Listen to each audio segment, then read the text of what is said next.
मैंने बोला कि भारतीय जनता पार्टी की हालत होगी, प्रोग्राम की नगरी में भी देखो किस तरह से रोड धस रही है, ये किस तरह धसी है वहां पे, और जिस तरह से मंदिर में पानी भरने की घटना हुई है, ये है भारतीय जनता पार्टी का देखिए हालत। भ्रष्टाचार पे ये बोल रहे हैं जो 38,000 रुपए में बंगला बना लेते हैं, और ये जो है इनकी दशा भ्रष्टाचार में आकंठ डूबे बकरी चोर आजम खान की पार्टी के लोग अब बकरी चोरी में कन्विक्ट हो, बकरी चोरी में कन्विक्ट है, गजब बेइज्जती है। बकरी चोरी में कन्विक्ट कांग्रेस द्वारा, सपा द्वारा, और बाबरी विध्वंस करने वाले बाबर के साथ खड़ा लोग आज हमको हिंदू बता रहे हैं, आज हमको बता रहे हिंदू कैसे जिए, हम हिंदू हैं, लेकिन बाबर की अवैध औलादों की छाती पर चढ़कर हमने राम मंदिर बनाया। दोस्तों नमस्कार। दोस्तों आप जानते हैं कि 1 तारीख को जैसे ही राहुल गांधी ने जो हरकत की थी संसद के अंदर, और उसके बाद ही हाथरस का इंसिडेंट हो गया। मजेदार बात ये दोस्तों कि जितनी आप जानते हैं ये जो आ जाता है नुगाल भदौरिया आ जाते हैं या दूसरी पार्टियाँ जो आती हैं, ये अपनी गलतियाँ मानने को तैयार नहीं होते। इनसे कोई भी सवाल पूछ लो तो उल्टे सीधे जवाब देते हैं। लेकिन आज प्रेम शुक्ला जी को गुस्सा आ गया। दोस्तों आपने क्लिप देखी है, शुक्ला जी को गुस्सा बहुत कम आता है, लेकिन जब आया है तो उसने दोनों को ऐसा धोया है, राहुल गांधी को भी और नुगाल भदौरिया साथ में अखिलेश को भी, दोनों पार्टियों के कच्चे चिट्ठे खोल के रखे। पूरी डिबेट देखेंगे दोस्तों, मज़ा आ जाएगा आपको, और डिबेट पूरी जरूर देखिएगा। चैनल को सब्सक्राइब कीजिएगा, वीडियो को लाइक कीजिएगा, कमेंट्स भी कीजिएगा। Thank you very much. आप लोग हिंदुस्तान के जनता की बात नहीं करेंगे, अग्निवीर की बात नहीं करेंगे, उनकी नौकरी की बात नहीं करेंगे कि 4 साल को आप उनकी नौकरी दे रहे हैं, लोकसभा राज्यसभा के सदस्य 5 साल 6 साल के चुनेंगे, लेकिन रोजगार आप 4 साल का देंगे।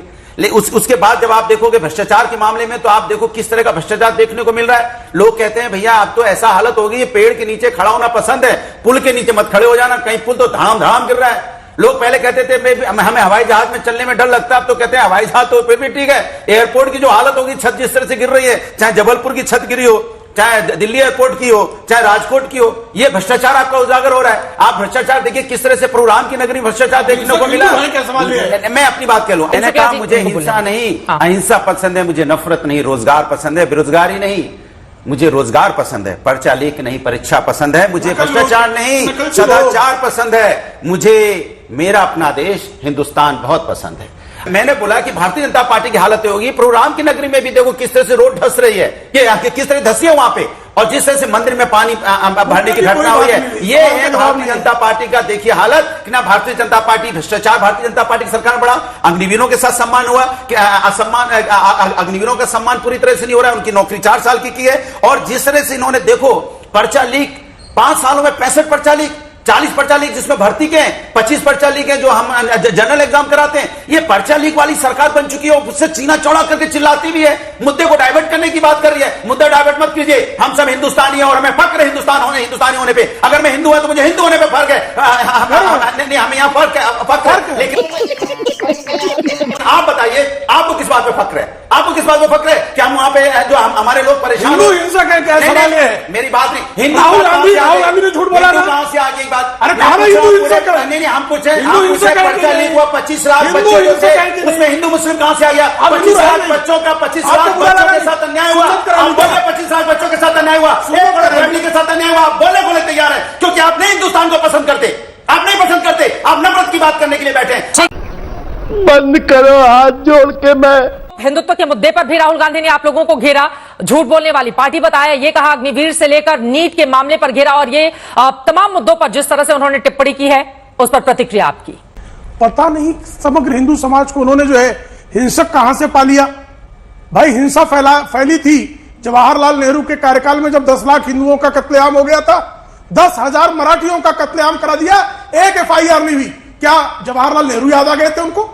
श्रीमती इंदिरा गांधी के कार्यकाल में गो भक्तों पर गोलियां चलाई गई, हिंसा का तांडव इसी दिल्ली में हुआ। क्या श्रीमती इंदिरा गांधी याद आ गई थी? आपातकाल तो अलग है अपने आप में, वो काला अध्याय। और श्रीमान राजीव गांधी के कार्यकाल में 10,000 सिखों का नृशंसता पूर्वक नरसंहार किया गया। क्या राजीव गांधी का चेहरा उनको हिंसा में दिखाई दिया था? कैसी बातें कर रहे हैं श्रीमान राहुल गांधी।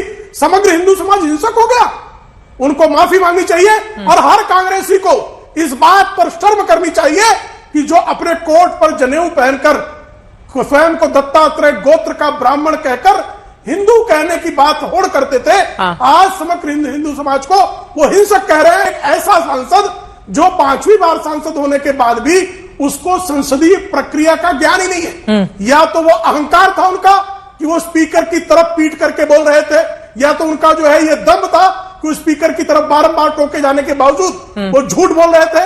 उनके झूठ को सत्यापित करने की मांग ट्रेजरी को करनी पड़ी। एक ऐसा व्यक्ति जिसको यह भी पता नहीं कि वक्तव्य के दौरान वक्ता को जो है संसदीय वक्ता को दूसरे सांसद से हस्तांदोलन नहीं करना चाहिए, जिसको संसदीय प्रक्रिया और नियमावली का भी ज्ञान नहीं, एक अज्ञानी, एक झूठा, एक अहंकारी, एक निर्लज्ज व्यक्ति दिखाई दिया है।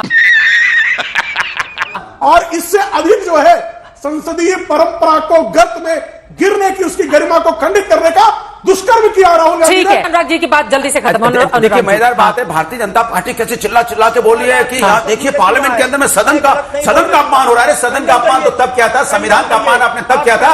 एक दिन में आपने 78 लोकसभा एमपी को निलंबित कर दिया था। एक बार 146 सांसदों को आपने एक बार में निलंबित किया है और बिल पास किए हैं। तब क्या था बताइए? क्या संविधान का अपमान नहीं था? क्या संविधान का अपमान नहीं था कि चुनी सरकारों को आपने मध्य प्रदेश की सरकारों, महाराष्ट्र की सरकारों, चुनी सरकारों को आपने गिरा दिया था? आज आप बात करने आए, आप बात करेंगे महिलाओं के सम्मान के बारे में। सबने देखा महिलाओं का सम्मान के मणिपुर में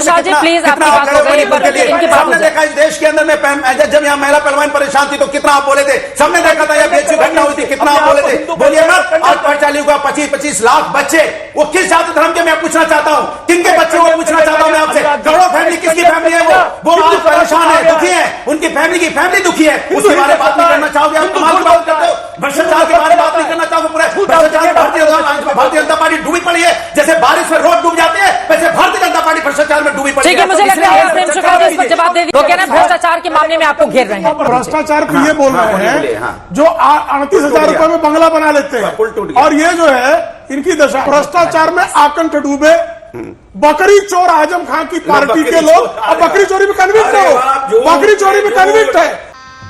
गजब बेइज्जती है। बकरी चोरी में कन्विक्ट बकरी चोर आजम खान, और जिनकी परीक्षाओं में सिर्फ एक जाति के लोग पास होते थे, और अनिल यादव को ये पूरा झूठ है। बारी में अनुराग जी जब वो आप बोल रहे थे वो शांति से सुन रहे थे। अनिल यादव नाम के लोक सेवा आयोग के अध्यक्ष को हाईकोर्ट ने किस तरह फटकार के निकाला सब लोग जानते हैं। लेकिन मैं सबसे बड़ी बात कहना चाहता हूं, जो हिंदुओं को बारंबार अपमानित किया जा रहा है कांग्रेस द्वारा, सपा द्वारा, और बाबरी विध्वंस करने वाले बाबर के साथ खड़ा लोग आज हमको हिंदू को बता रहे हैं, आज हमको बता रहे हिंदू कैसे जिए। हम हिंदू हैं, लेकिन बाबर की अवैध औलादों की छाती पर चढ़कर हमने राम मंदिर बनाया। क्या बात है सर, क्या बात है सर, क्या बात, ये बात है। ये बाबर की अवैध औलादें क्यों स्यापा कर रही है भाई? एक एक करके बाबर की अवैध औलादों की प्लीज इस तरह के शब्द नहीं, इस तरह के शब्द। अनुराग जी प्लीज एक सेकेंड आप लोग स्टूडियो में बैठकर ऐसा नहीं कर सकते हैं। हिंदुस्तानियों को गाली देते हो, क्या मैं हिंदुस्तानी नहीं हूँ? आप मुझे गाली दोगे? आप मुझे गाली दोगे? आप हिंदुस्तानी नहीं हो, आप अपराधी नहीं हो, हिंदू को गाली दे रहे हो। शर्म आनी चाहिए। क्या हिंदू को एक हिंदू लड़के को गाली दे रहे बैठ के यहाँ पे? इसके इस तरह से डिबेट नहीं हो सकती, ये तरीका बिल्कुल गलत है। बाबरवादी कहना मेरा हक है। बाकी बकरी चोर का बकरी चोर शरण कहना मेरा हक है। आनंद दुबे जी आपके पास आप मुझे गाली दे रहे हो। बकरी चोर का बकरी चोर एक एक करके तो मैं कहूंगा तो दोस्त वही है। बिल्कुल नहीं गाली दी मैंने, गाली आपने दी है भाजपा के लोगों को, आपने हिंदुओं को गाली दी है। बाबरवादी को बाबरवादी कहूंगा मैं, समाज हिंदू का कहूंगा मैं, अब हिंदू समाज कहूंगा मैं, बाबरवादी कहूंगा मैं, बाबर की औलादों को बाबर की औलाद कहूंगा मैं। मुझे शक है हिंदुस्तानी होने वाले मुझे गाली दे रहे हो। आप शक करेंगे मुझ पर? बाबर के बाद औलादे करेंगे, आप मुझे गाली दे रहे हो। और जो गाली देगा हिंदुस्तानी नहीं हो सकता। हिंदुस्तानी कभी गाली नहीं देता, हिंदुस्तानी कभी गाली नहीं देता। उन्होंने अग्निवीर पर झूठ बोला क्या? और स्वयं राजनाथ सिंह जी ने, रक्षा मंत्री ने खड़े होकर बताया कि 1 करोड़ रुपए मुआवजा दिया जाता है, और उसको सत्यापित करने की जरूरत सत्य है कि नहीं है।